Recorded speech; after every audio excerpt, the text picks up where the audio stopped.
Wow. What a fucking finish. That's literally all I gotta say.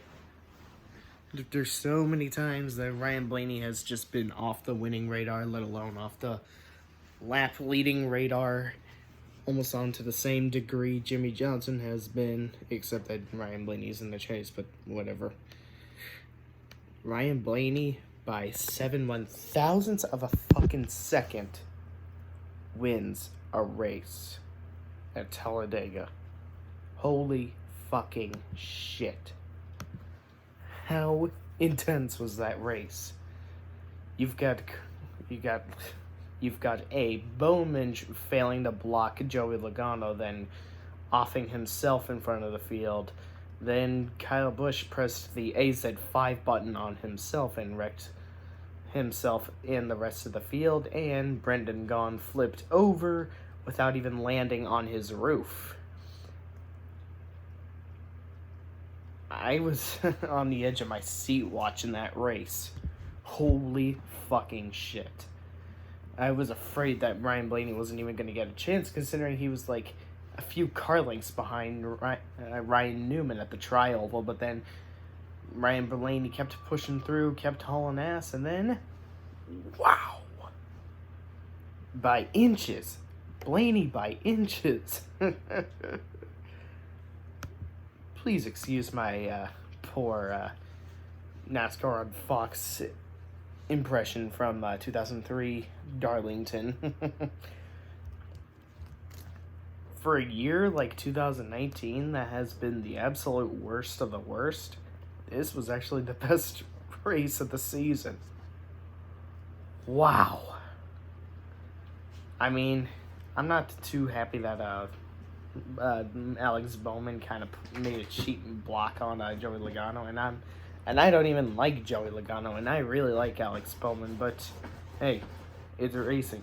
Blocking is absolutely fine as long as if the driver doesn't do anything to wreck half the field. Austin Dillon from Daytona. That's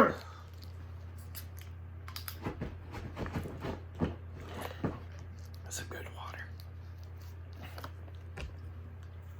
Blocking is a defensive position, much like how you're playing on football defense. Tackling people to preventing them from getting into the end zone is fine, as long as if you don't physically injure their bones or anything, just like how blocking for your position for defense is fine, as long as if you don't cause a massive accident.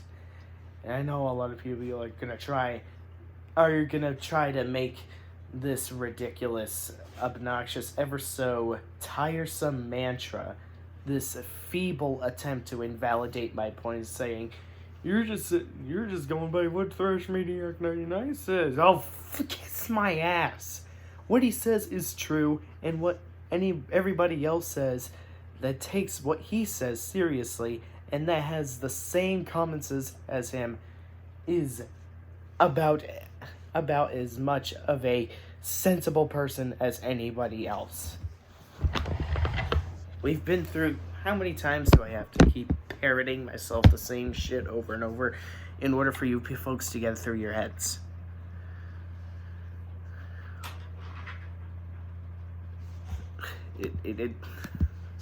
Anyway. And of course, Jimmy Johnson, as always, fucking has a good winning car, then some bullshit happens to him. Same shit, different weekend. What else do you expect? I'm kind of used to it at this point. It's become the same shit, different weekend ever since 2018, even actually ever since his crash at Pocono. So, what's there to recap? So yeah, I'm not sure if there's much else to say, but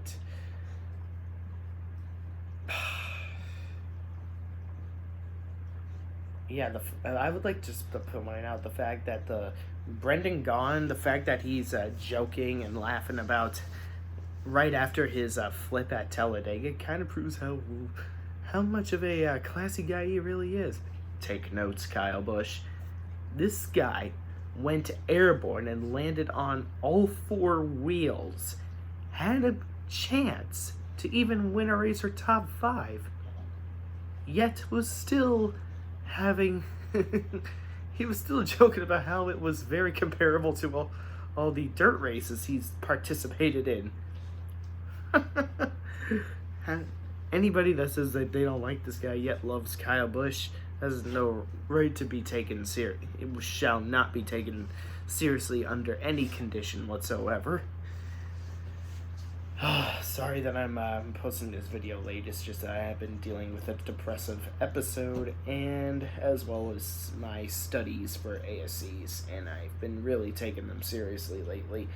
I can't even believe I was initially going to contemplate on bailing out this particular race, but since a lot of my friends who happen to really detest the season as much as I do, if not more so, I decided to say, you know what, fuck it.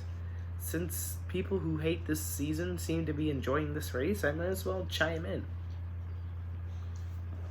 So yeah, I don't regret it. I don't regret one bit.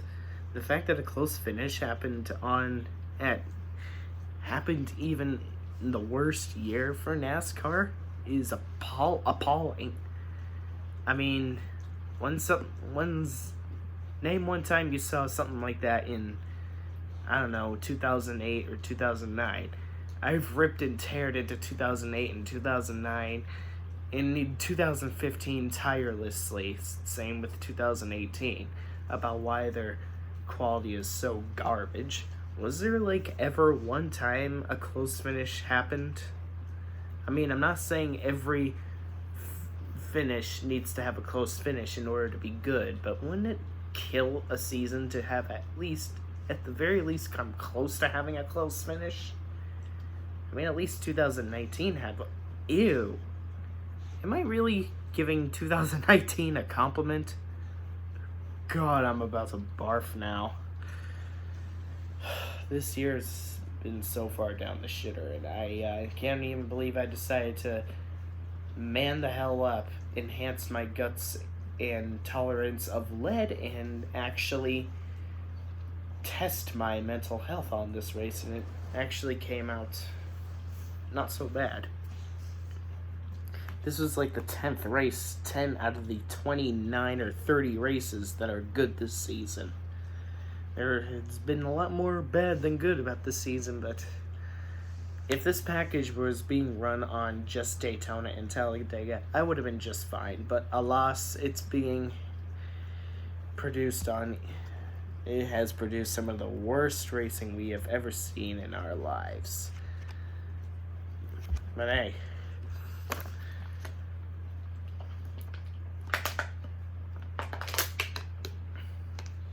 It was really good, but even if controversial, bring back tandem drafting. Just mix it up a bit. Add pack racing and then tandem drafting, so it would bring in a lot of fans, and a lot more people would be watching, and a lot more people would step out of their fan retirement of NASCAR and watch these races again for however long they want.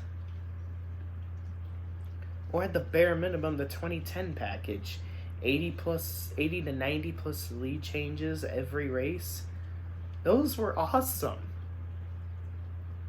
But of course, we all had to whine it away for even far worse freight trains for however many laps, however many long, lingering periods of time, because the NASCAR fan base is just never satisfied. One thing I do have to admit, I initially didn't like the two-car tandem, but I started to warm up to it when people started telling me stuff like, when did we get a 4-wide finish with 8 cars with a 2 1,000ths of a second finish with the pack racing? And I'm like, yeah, that guy's got a point here. And yeah, I'm sure you guys think this is a felicitous surprise to see a NASCAR review from me. Well, It's Talladega. What do you expect? I couldn't miss this for the world at all. This this finish for certain is not something you would have missed for the world at all. It was worth tuning in very late. I tuned in right when I heard that Joey Logano wrecked in the big one, and still have somehow managed to finish 11th. So kudos to him for making such an effort to finish a not great, not terrible position. Not a fan of the guy, but he did drive his ass off. Alright, that's all I've got for tonight, folks. Hope you enjoyed this little piece of NASCAR discussion I probably have left for the season. So, until NASCAR probably pulls their head out of their ass, and the Hendrick shops finally stop neglecting Jimmy Johnson or whatever, you'll probably see me back in full time. Space out, my peeps.